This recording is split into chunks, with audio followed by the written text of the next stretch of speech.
Fast, focused, and fearless. Here's everything you need to know as you jumpstart your day. I'm Pauline Verzosa. Pag-asa reports that severe tropical storm Christine has gradually decelerated while moving northwestward over northern Luzon. And now let's get more information about this from our mobile journalist Francis Orsho, who joins us live this morning.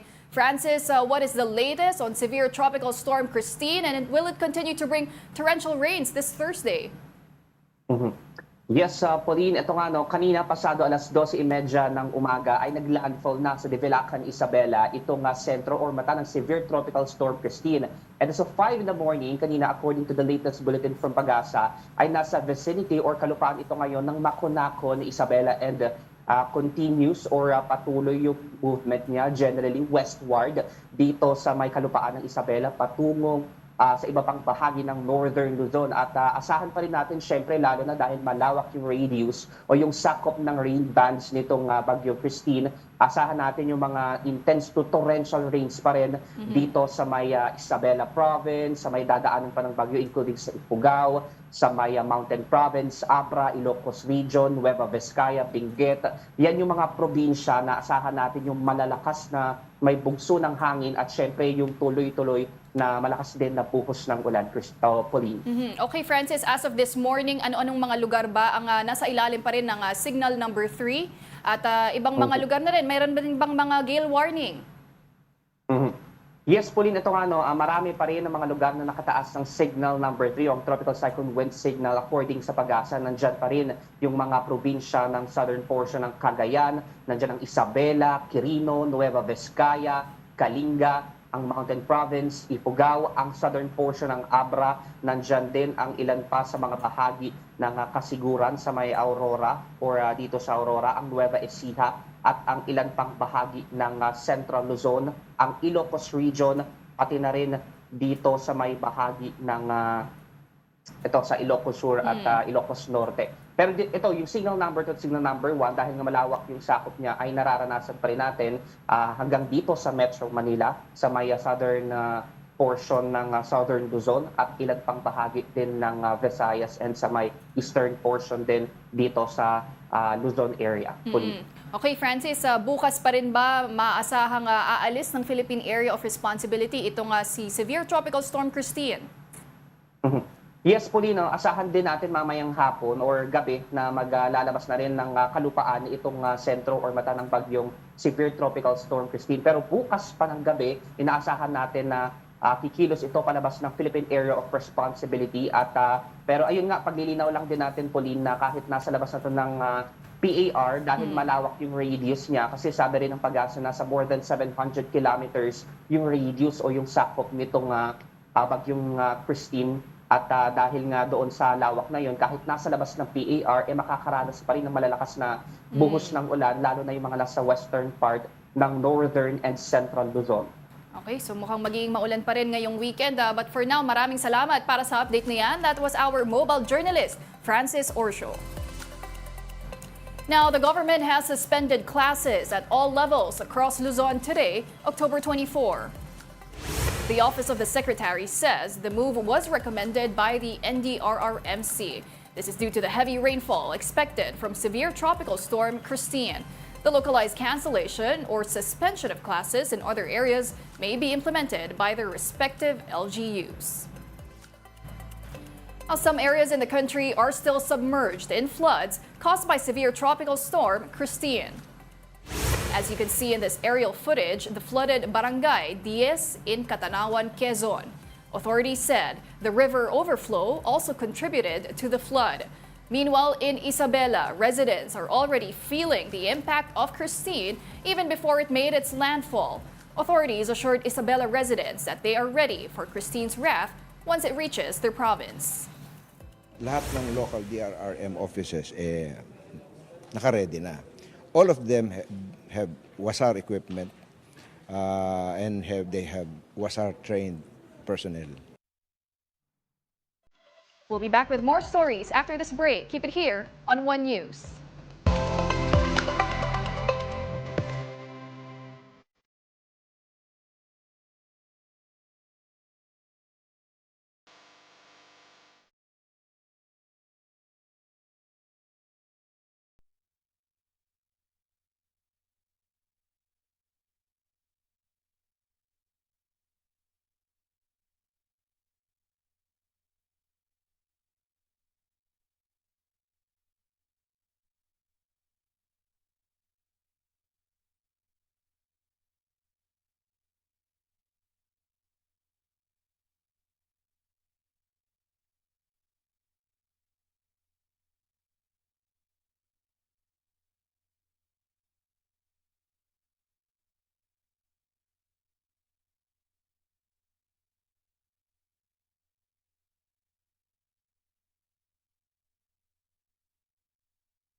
Welcome back. You're still watching One News Now. I'm Pauline Verzosa. Let's now take a quick look at today's other headlines. In the Philippines, star victims of Apollo Kibuloy confronted their alleged abuser at the Senate yesterday. They claim to have been groomed to perform sexual services for the Kingdom of Jesus Christ leader as part of their spiritual journey. In response, Kibuloy gave blanket denials and invoked his right against self-incrimination. And in business world, the Philippine Chamber of Commerce and Industry released an action plan for the government.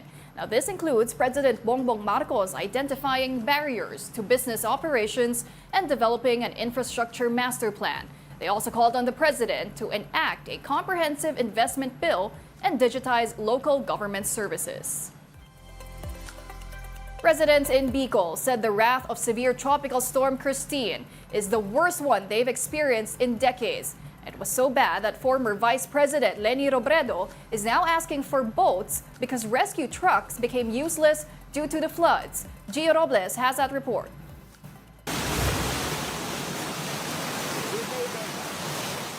As floodwaters began to rise after Tropical Storm Christine dumped torrential rains over the Bicol region, residents took to social media to ask for help.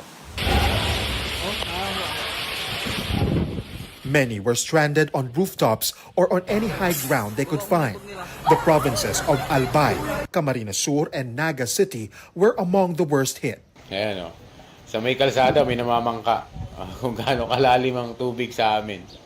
Severe flooding began yesterday afternoon with streets flooding knee-deep in a short amount of time. As the rains continued, rivers began to overflow. Floods suddenly reached waist, then chest-deep. And finally, the surging water swept away cars and even entire homes. Entire villages turned into lakes. The extent of the flooding and the number of residents who needed rescue raised alarms in affected provinces. And as night came, the situation in Naga City became critical. Roads were submerged in chest-deep water.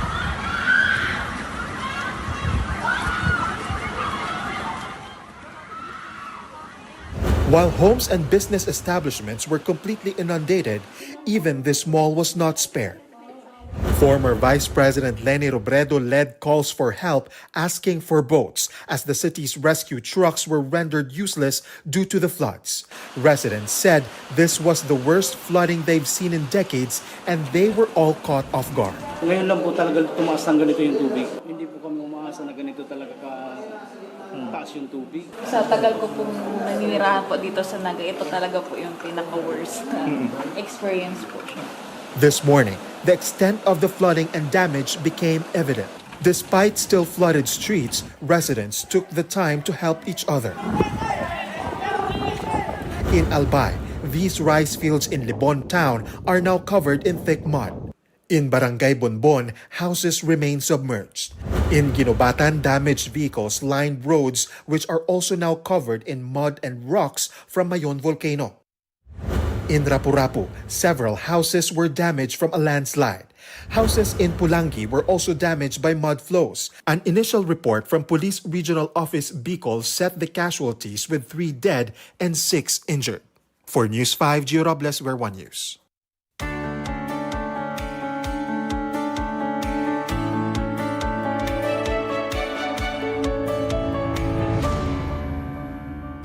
In the U.S., Vice President Kamala Harris said the United States is absolutely ready to have its first woman president. In a TV interview, the Democratic presidential candidate expressed confidence that the U.S. will elect her as its first female president.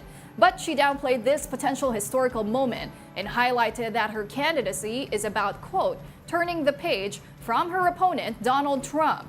The election day in the U.S. is just 2 weeks away, and the two candidates are intensifying their campaign, particularly in swing states. And porn stars are pushing to get young men to vote against U.S. presidential candidate Donald Trump. The hashtag #HandsOffMyPorn campaign has run ads on adult websites. They are warning viewers that prominent allies of Trump want to ban pornography and lock up the stars. Trump had an alleged encounter with a porn star named Stormy Daniels in 2006, and the former president was said to have paid hush money to silence her. And those are the top stories of the hour. Join us later at 9 a.m. as we continue to monitor the day's biggest stories. I'm Pauline Verzosa. We are One News.